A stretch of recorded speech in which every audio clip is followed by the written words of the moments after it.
him because he worked here at the IC for 20 years. He did a PhD at Imperial College, and then he was a fellow here at the IC for 4 or 5 years, I think. And then he became associate scientist of GTC, and as I said, he was here almost 20 years. At the moment, he's an instrument scientist on VIMOS, and he's also the ESO contact for moons. He's Peter Hammersley, and today he's going to talk about ESO survey spectrometers. So, Peter. Okay, good afternoon. So today what I'm going to talk about is the current status of the wide field survey spectrometers that ESO is now running. So the spectrometer is running, like VIMOS and FLAMES, which have been running for 10 years now. Those that are just coming online, and then what is the idea for the future. Now, survey spectrometers are increasingly important because people want to do spectra on tens or hundreds of thousands of sources for galaxy redshifts, for galactic survey work, etc. And so only by using a spectrometer that allows you to simultaneously measure at least tens, if not hundreds or thousands of spectra, can you reach these sorts of numbers in a reasonable timescale. And certainly in ESO, we've seen this has become particularly important in the last, say, 5 years or so. There's been at least 2 workshops on the theme, both of which say that, or both of which the conclusion is that ESO has to have these wide field survey spectrometers. The other reason why they're going to become important in the next, 10, 15 years is because once the ELT comes online, then all the point sources, or a lot of the interesting single point sources, will be covered by the ELT, which will get to the magnitude limits a lot quicker.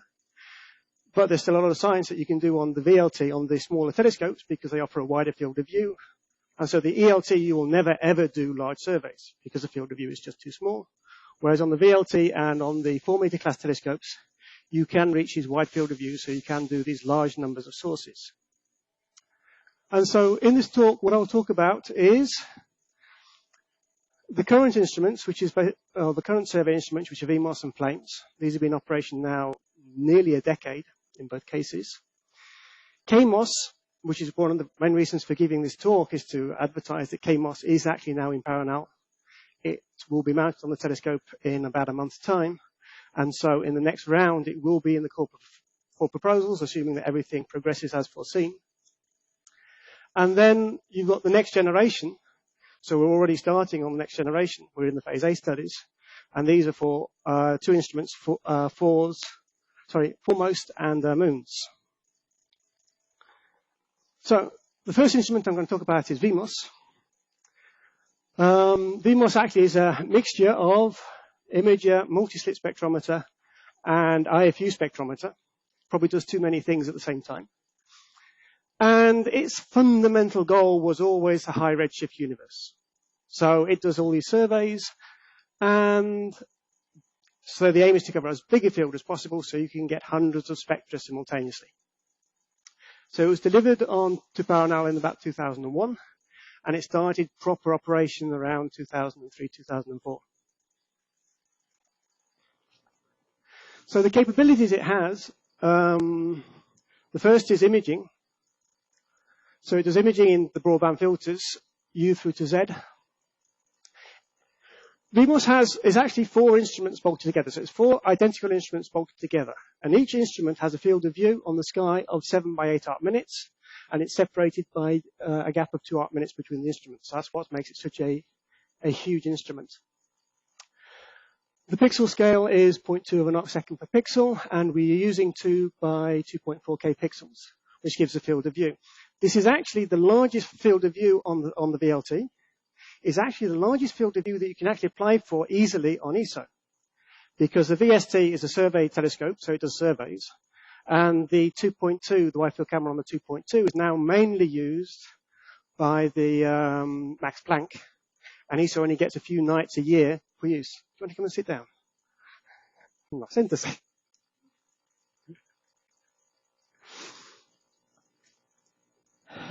And actually, if you do the calculations, it turns out that in terms of area covered to a certain magnitude limit, VIMOS is not that far behind the VST, and in some modes it's actually faster than the VST. So particularly if you have a relatively small field and you want to go quite faint on that, VIMOS will beat the VST by quite a long way, because the VST has this field of 1 degree.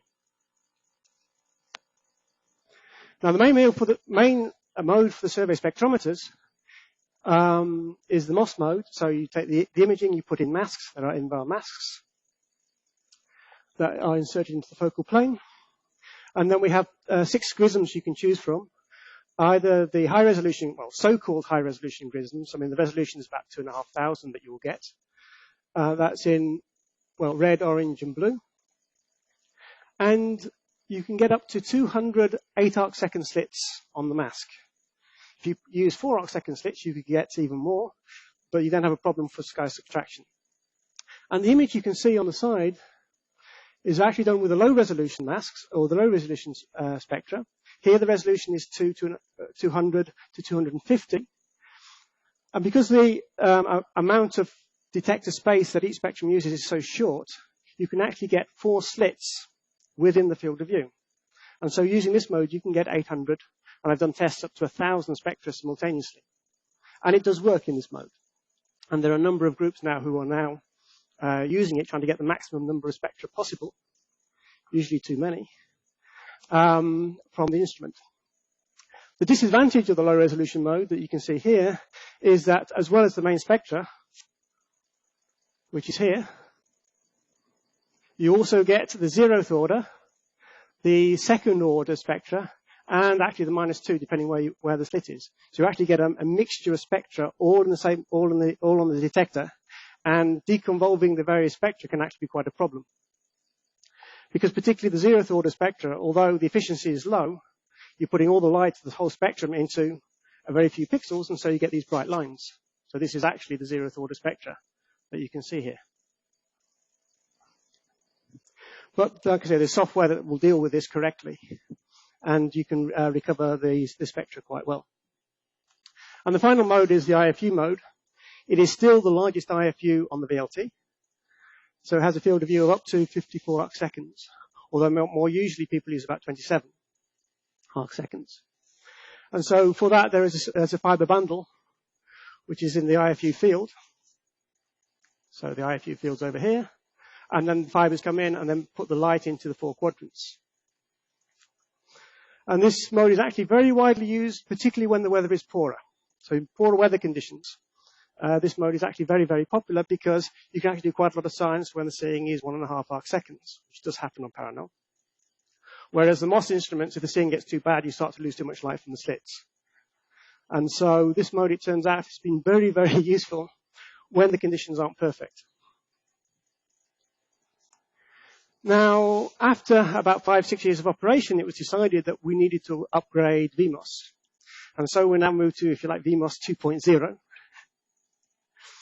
And the motivation came from these large-scale spectroscopic surveys. The instrument, as it was, would take data, but it would be then very, very difficult to reduce the data.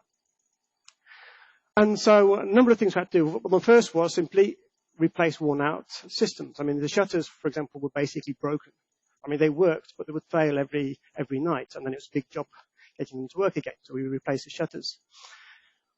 We also had to reduce flexure. We had to improve the focus control because the focus control was very poor.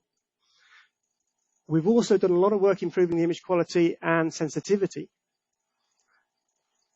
And sensitivity in particular was done by replacing the detectors. We've also changed the HR blue grism. We've gone to a VPH grism, which is now a peak efficiency of about 75%, as opposed to the old grism, which was close to 50%. Another thing we've done a lot of work is to improve the reliability. And we've also now introduced a new mode, which I'll talk about in a moment, which is called PILMOS, which allows you to use catalogs. So you don't no longer have to do pre-imaging before you go to the field. You can now just use catalogs. And that saves you about 15% of your total observing time. And the final thing we've done is to improve the pipeline. Now, just to give some examples of the change in the upgrade. Okay, the before image shows a typical I-band image with the old detector. And then the after is with the new detector. Same wavelength, same integration time. And you can see the massive change in fringing. The new detectors are a lot thicker, and fringing has almost disappeared. You can also see on the 0 points, these are the 0 points, that particularly in the red, we now have 0 points at a half a magnitude up to a magnitude better than before. This means we can go a lot deeper now in the red. And then if you look at the fringing again, but now in spectroscopy, the red image is a spectra of a K giant done with the old detector. What you can see there is basically fringing. It's the fringing on the detector as you go along the spectra. Now, you could reduce it, but it was a big pain because you had to have very good flats. It had to be done in exactly the same position of the instrument because the flexure was so bad that if you rotated the instrument more than a few degrees, the flexure would move the spectrum enough that you could not flat field the spectrum properly. And it was a real pain. And so for that reason, VIMOS was not used much in the red. Now with the new detector and the lower image, the black image or black spectra is again a raw spectrum, direct, no reduction at all on this. And now you can see all the calcium triplet lines plus a number of other lines. So the fringing has basically now disappeared, and we only get fringing now beyond about 950 nanometers. So again, that's really dramatically improved the quality of the spectra you get when you're using, particularly in the red. Another thing that we've done an awful lot of work on, or quite a lot of work on, is improving the overall image quality of the instrument. So these plots show, every night we do a test image on a pinhole mask. We have this mask with pinholes. The pinholes are approximately 2 pixels wide. And every single night we do a test just to see how well focused the instrument is. And what I put up here is a result of the test, but binning the pixels. So the red pixels show the full-width half maxima up to 800 pixels from the center of the image. The blue is between 800 and 1,200 pixels. And then the green are actually the very corners of the detector now, more than 2,000 pixels. So if you think about it, the detector is approximately 2K by 2.4K, and it's going from the center. Now, this graph goes from days since 1st of January 2008. So this is what the old system was like with the old detector, up to about day 900. Then we changed the detector. Initially, particularly in channel 2, we had a big problem with the seating of the detector. Originally, it didn't seat properly, and so it was actually at a very, very large angle. And that's why the image quality went horrendous in channel 2 immediately after changing the detectors. Even after correcting that, it wasn't perfect. And so you can see for the next, it's almost a year, the image quality was slightly degraded in comparison. But then we went back and we went through a procedure to align the detectors correctly against the focal plane. It turned out to be quite a tricky procedure, and it took us about a week to do it. But since then, you will see that now the blue and the red, which is approximately 80 to 90% of the detector, the image quality in all the channels is now below 2 pixels. Whereas before, it was considerably poorer. Now, what does this mean? This means that our image quality, we can now get good images over about 95% of the detector area in all 4 detectors. Whereas before, in some of the detectors, we only got good image quality down to about 60%. And so that's a significant increase in the usable area of the detector. The other thing that we've done is we've also now got correction with the rotator angle of the instrument. Before, you set the focus for the filter, and it was stuck there.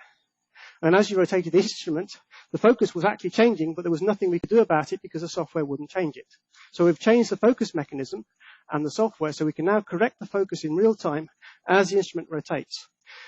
And so now we can hold this image quality over the whole detector, irrespective of where it is on the sky. And so this means that we can now use, like I say, you get very good image quality now over about 95% of the detectors, irrespective of where it was. Whereas before, it was only at about 60 to 70% in many cases. And it may be good in one position, but then you rotate 90 degrees and you would start to lose image quality, particularly in the corners.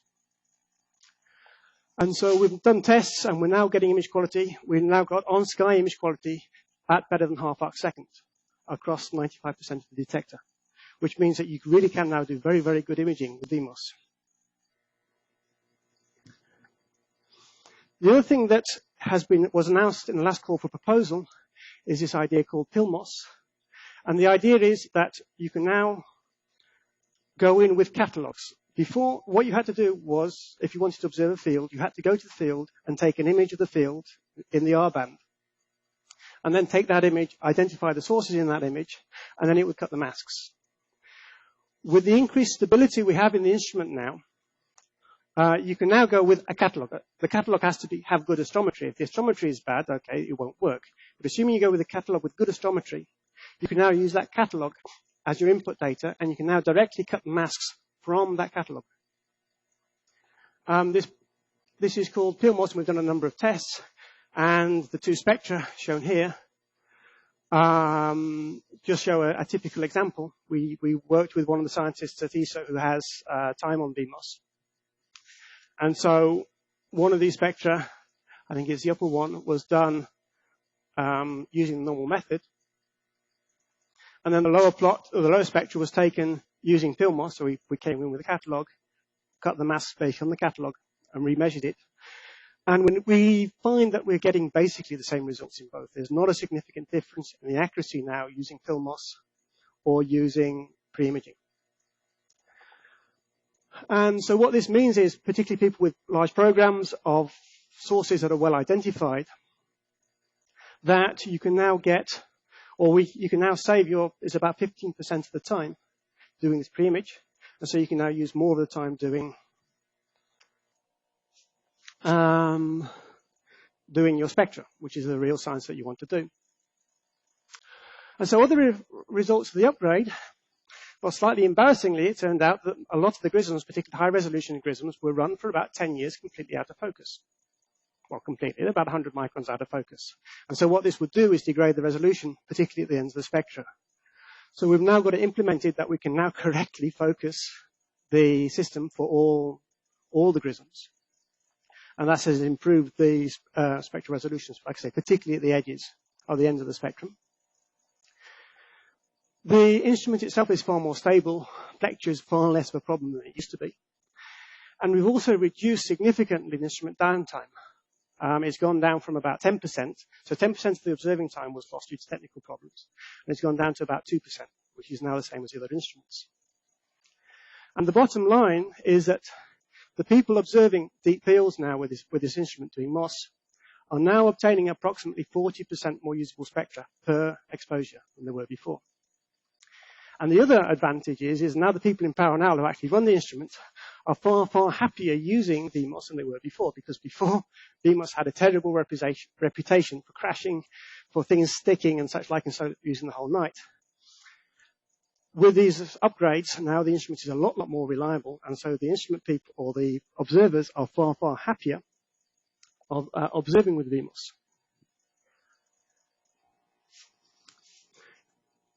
Now, VIMOS is designed for doing high redshift.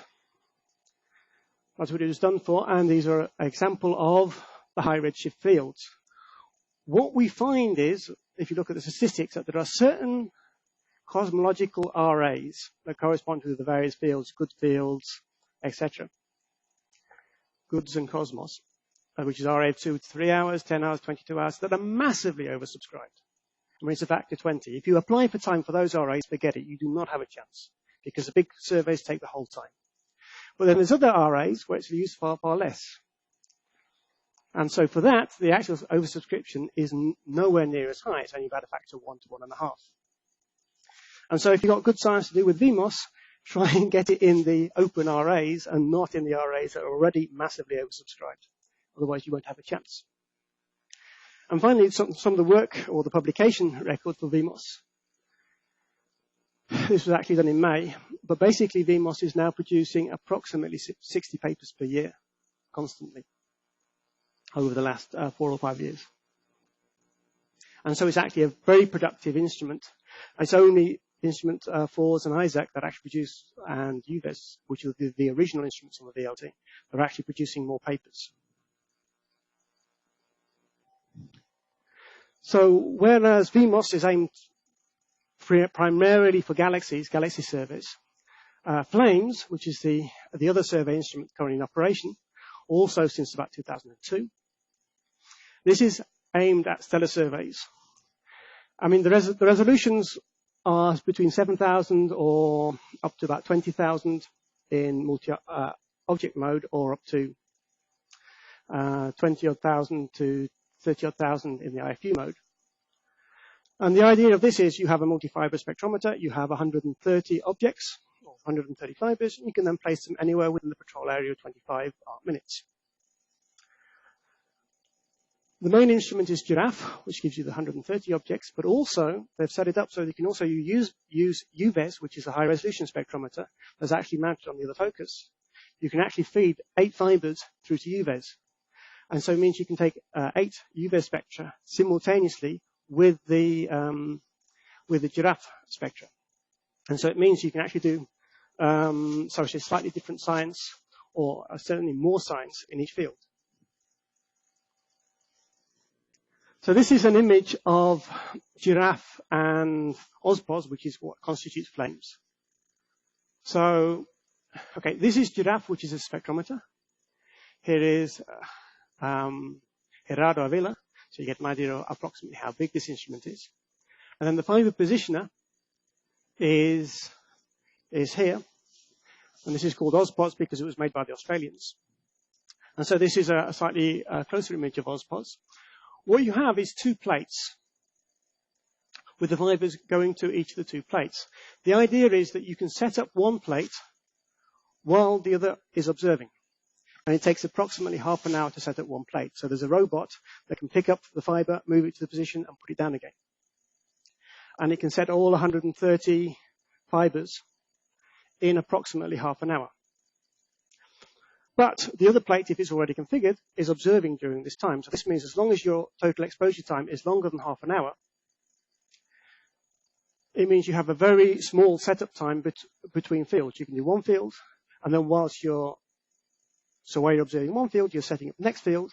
When you finish the observation, that plate is now ready, and you can then swap it. And this just shows you what the plate looks like with the fiber buttons that are placed by robots. You can see they're all slightly elongated so that the gripper can grab the fiber and move it to the correct position. This is just taken from the manual. This is a software for setting up the fibers. And so the thing at the top, this banjo-shaped thing at the top, is the acquisition and guide unit, which you have to have running. And then you can see each fiber goes to a point, and then here the circles are the stars in the catalogue. And so you then move the fibers to the stars that you've selected. There's obviously a minimum distance that you can put between the fibers. You can't have the fibers too close together. I think it's about 10 arc seconds is the minimum separation. But in that way, you cover the 25 arc minutes field of view. And then you can do your spectral simultaneously. So the typical surveys with FLAMES, well, recently, what is the Gaia ESO survey has started. This was the result of the announcement of opportunity approximately a year and a half ago maybe 2 years ago now, for wide field surveys. And there was a proposal put in from what appears to be about 300 astronomers for doing various fields along the galactic plane, in the halo as well, and of the local galaxies. And this is associated with the Gaia mission. But the VLT has also done surveys of massive stars in the galaxy and Magellanic Clouds. It's done surveys of the Tarantula. So these are all stellar surveys. This is basically a stellar instrument. And again, it produces approximately 50 papers per year.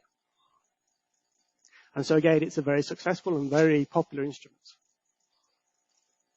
Although now, since the Gaia ESO survey is running, the amount of time available will not actually be that large. Because that's going to take, I think it's hundreds of nights over the next 5 years. So that's quite a significant proportion of time. We'll go straight into the Gaia ESO survey. Now, the new instrument on the block, or the new instrument that is about to be mounted, is called KMOS. KMOS is a near-infrared instrument, so working from 0.8 to 2.5 microns, with resolutions, well, the main resolutions are 3.5 to 4,000. But it also has a lower resolution for the HK, so it can do about 1,800 in the and get both the H and the K spectra at once. But the thing that's unique about it is it has 24 integral field units on arms, and you can place these 24 integral fields anywhere within the 7 arc-minute diameter patrol area. So each of these integral field units is 2.8 by 2.8 arc seconds. And the size of the spaxel on the sky is 0.2 of an arc second. Now the main science case, here I just put up the science cases taken from their webpage. But the main science case is galaxies at redshifts of 2 to 3. That's the fundamental thing they're after. So it's cosmology and extragalactic, but they also do a lot of work in the galaxy because it's infrared, so you can see deep into the galaxy, deep into the galactic plane. You can also do high mass star formation. Basically anywhere with extinction, this instrument will be very, very powerful. So, like I say, the novel thing about this instrument is each of the arms has an integral field unit associated with it. And so the idea is you have your galaxy. Let's use this apple. So you have your galaxy, and this then gets sliced up in the slicer, gets reformed as a single slit, and then you get your spectra simultaneously of the whole galaxy at once. And this is aimed at these small groups of galaxies.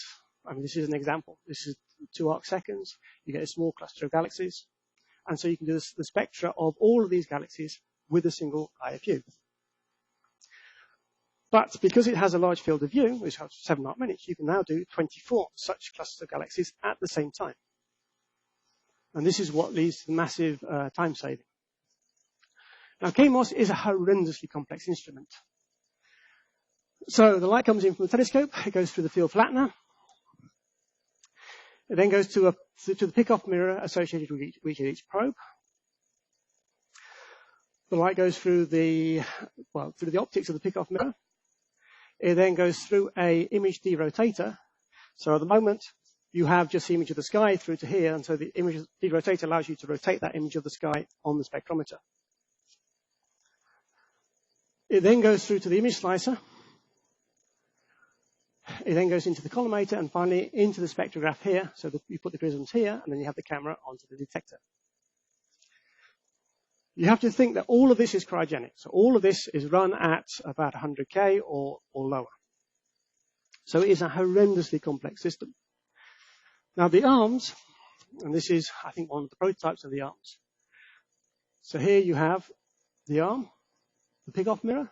The light goes into here, and then here you have a trombone system for focusing, basically. So this arm can go in and out, and it can also rotate.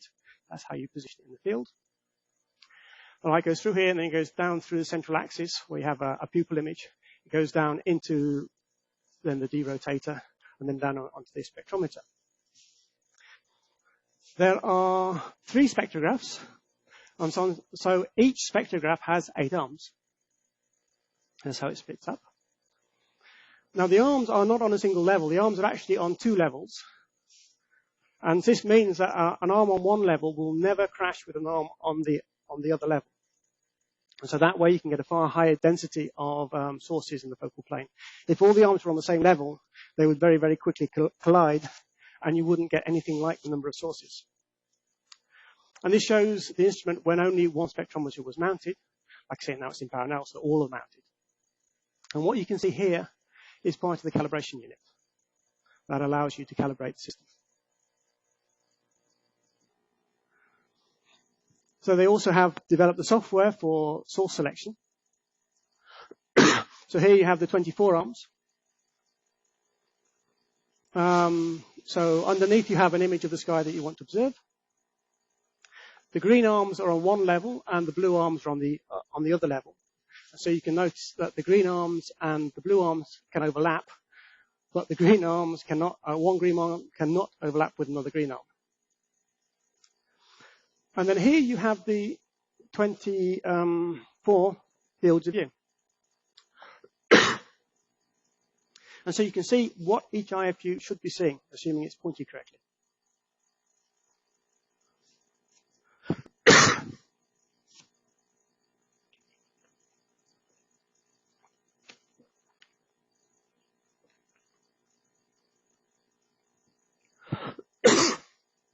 So here you can see, for example, there's two objects within the IFU, and so the IFU will take the spectra of both objects at the same time.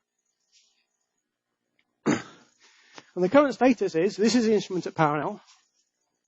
So what you can see here, this is actually the cryostat with all the instruments inside. And then the thing at the back, which is a lot bigger, is called the co-rotator. That has all the electronic cabinets. And that's on a mechanism that co-rotates with the main instrument. So that as the instrument rotates in the sky, all the cables and such like follow it. And the whole lot weighs about, I think it's about 5 tons. And so the current status is they've now integrated it in the integration labs at Parallel. They've tested it. And it should go up to the telescope in early November. And then commissioning starts mid-November.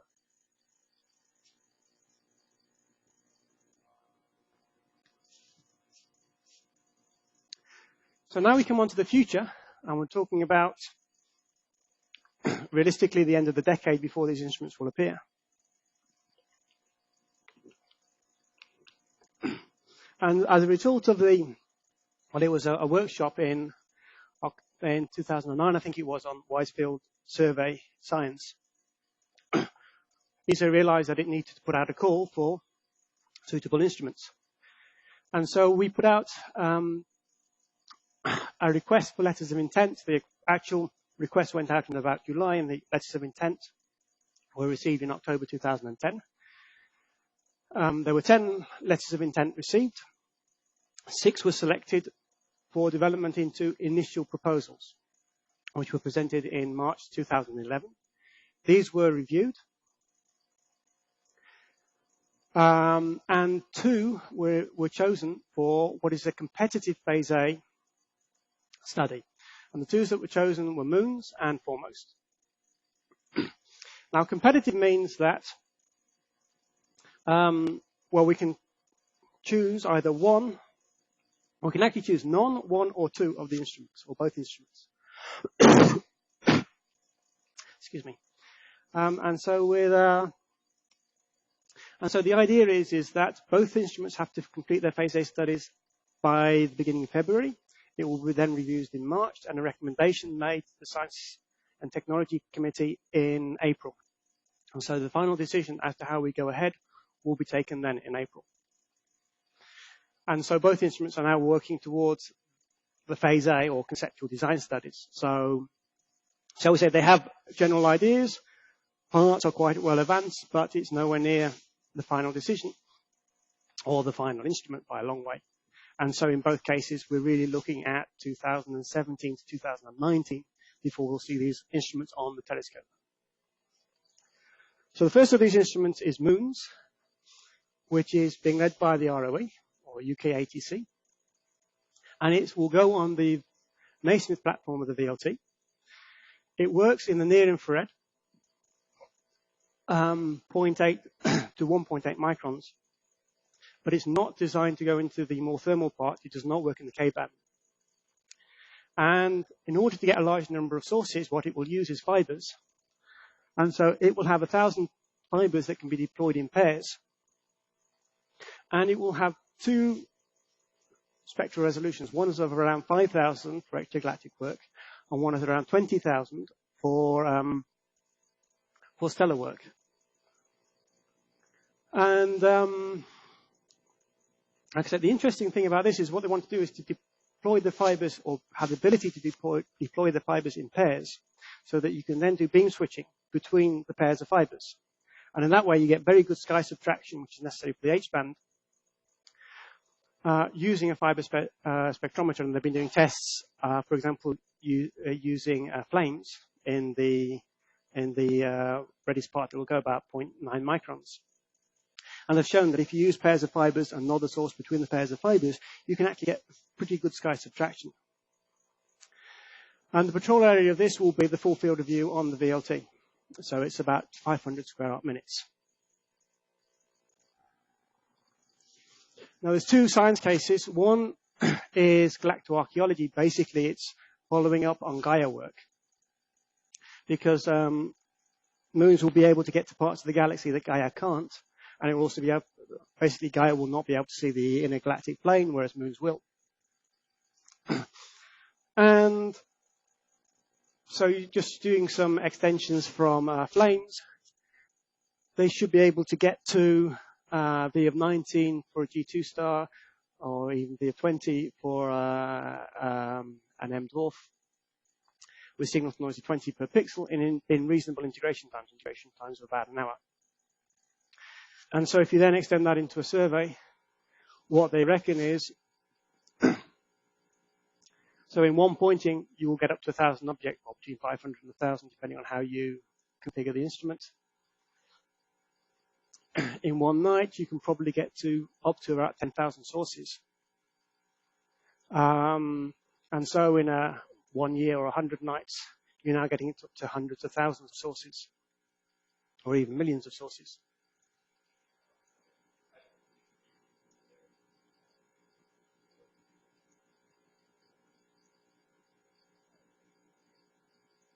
Well, they all have to be the same, obviously, otherwise nodding doesn't work.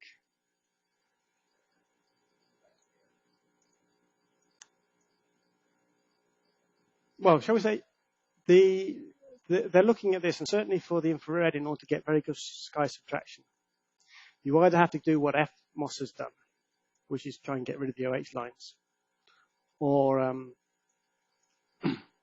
pair them up. And as far as I understand, they should be able to do the 500 pairs. That's their plan. Like I said, I'm reporting the plan. We have not yet got the Phase A documentation. So this is what was presented in Amsterdam.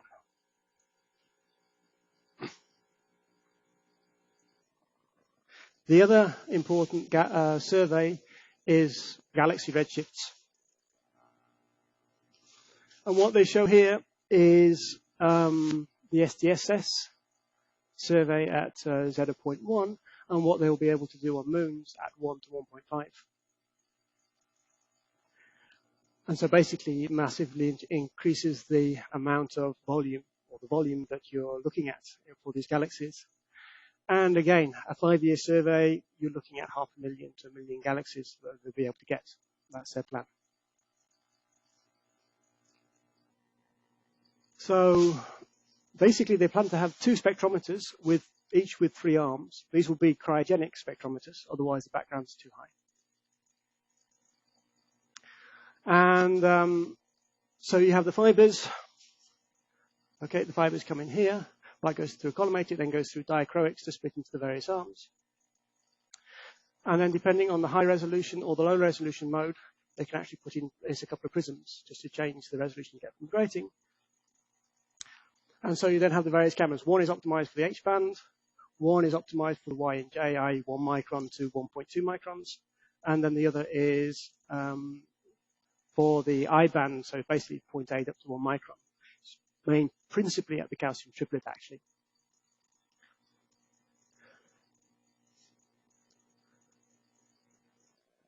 And their idea for the fiber positioner, or one idea, they're working on about 2 or 3, is to simply have, so you have the fiber entrance here, and then you have basically it's an arm that goes on a spindle that just goes around. So each fiber only has a relatively small patrol area, but you can then configure them so that there is a certain amount of overlap between fibers is possible. Like I say, that's one. They're also looking at about 2 other different types of fiber positioning.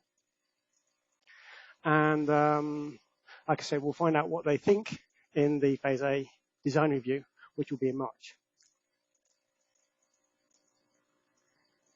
And, okay, that's right. One of the reasons for using this rather than a pick-and-place machine like in FLAMES is that if you've got to put 1,000 fibers down, a single pick-and-place machine will take approximately 5 hours. to do it. So you either have to use a lot of machines, which is another option. So you kind of have 8 or 10 machines around the edge all moving their own fibers. Or you have to do it like this. So you have a number of mechanisms. Each mechanism can move. And using this mechanism, you can get to configuration times of about 1 minute. So you can reconfigure the whole focal plane in about a minute, which is a lot less than the sleep time of a telescope.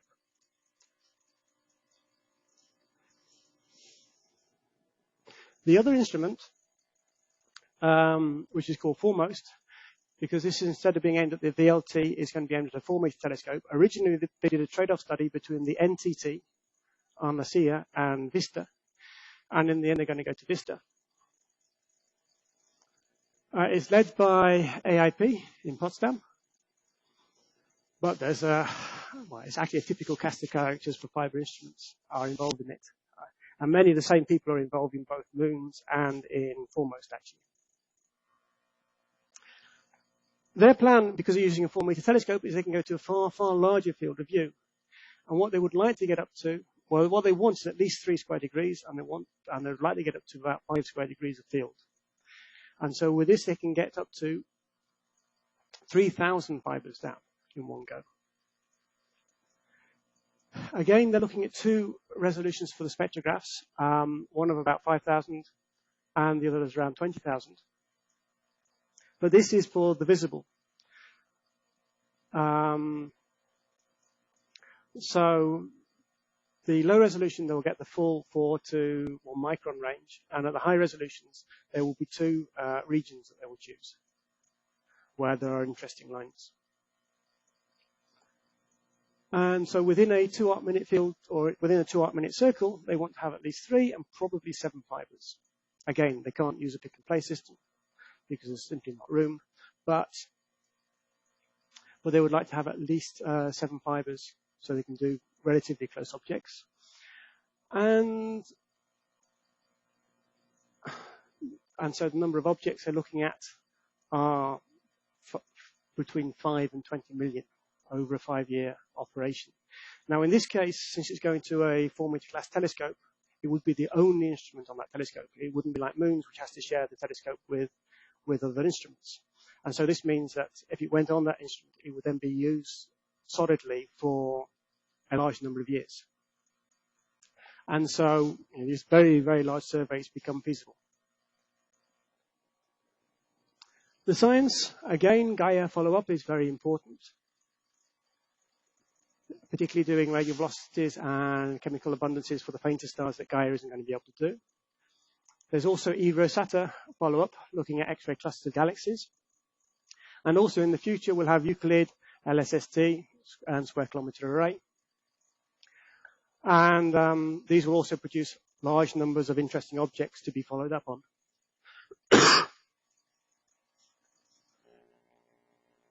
Oh, sorry, there should be a movie there, but it doesn't work. One of the systems that they're looking at for this is called the Echidna system. It comes from the Anglo-Australian.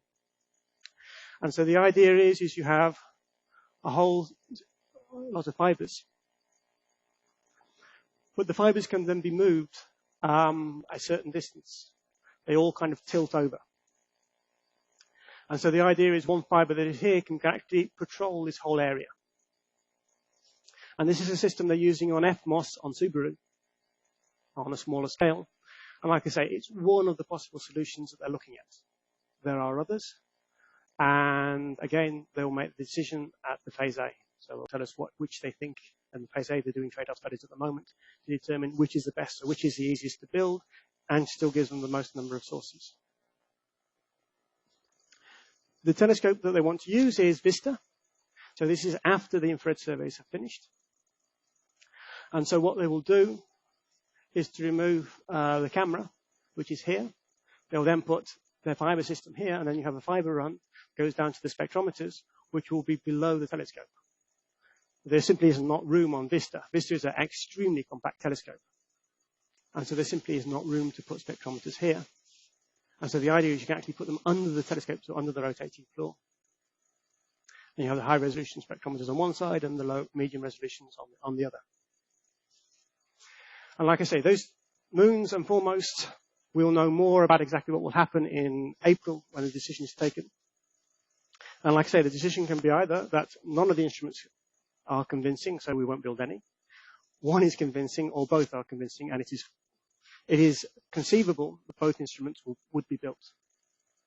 But like I say, that's a recommendation that has to come from management, and it will be taken, and the final recommendation will be made by the STC. But like I say, we have a very clear deadline on that, which is April. So after April, that will be resolved.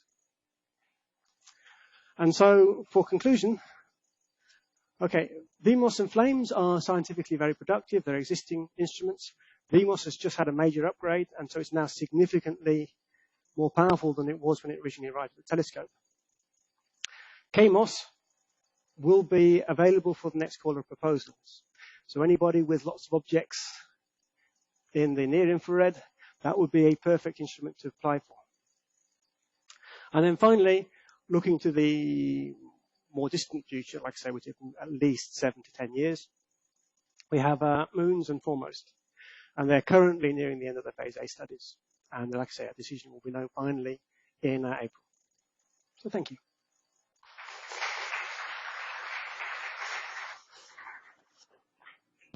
Thank you, Peter, for this informative talk. And now we have time for questions. Come on, don't be shy. Of these robotic positioners that you showed, only the Echidna one is being operating, right? The other ones are... True, but the other ones certainly have been prototyped. Many of the other ones have actually been prototyped for other projects. And so the position actually works. Right. And so, but like I say, this is a decision that has to be taken at the phase A, and what we want to see is the various proposals. Because each telescope has its own problems. So on the VLT, you have relatively quite large space between the various between stars because the plate scale is quite large, whereas on VISTA it's tiny.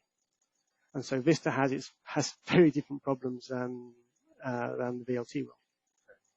Can the Echidna system being scaled easily, or there is a limitation as to the number of actuators? I'm guessing that it depends on how long you want to make the spines. So you have the spine and you then tilt the spine. Like I said, there was a movie, but I couldn't get it to work in time. And so it just depends on how long you want to make that spine, as to how far you can tilt it, or how far it physically moves. And the problem is, like I say, on the VLT, you've got a far larger plate scale. It's so one arc second is 0.5 millimeter, whereas on VISTA, it's about 10 times smaller. A lot of these designs look like those for the north, WIF here, for example, or big box. There is a lot of overlap between the various instruments. Let's see how many of these survive. That's right. Questions?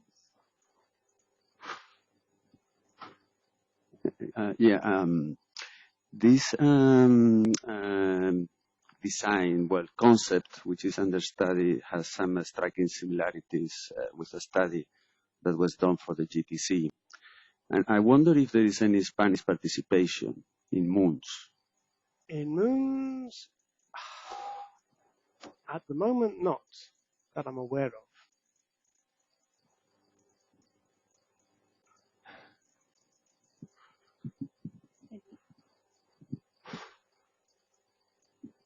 Maybe I've missed it, but what is the reconfiguration time for KMOS? That one I don't know, but it will be about 30 seconds. Oh, it's very fast. You just move the arms. And last question? No? Well, if there are no more, let's thank Peter again.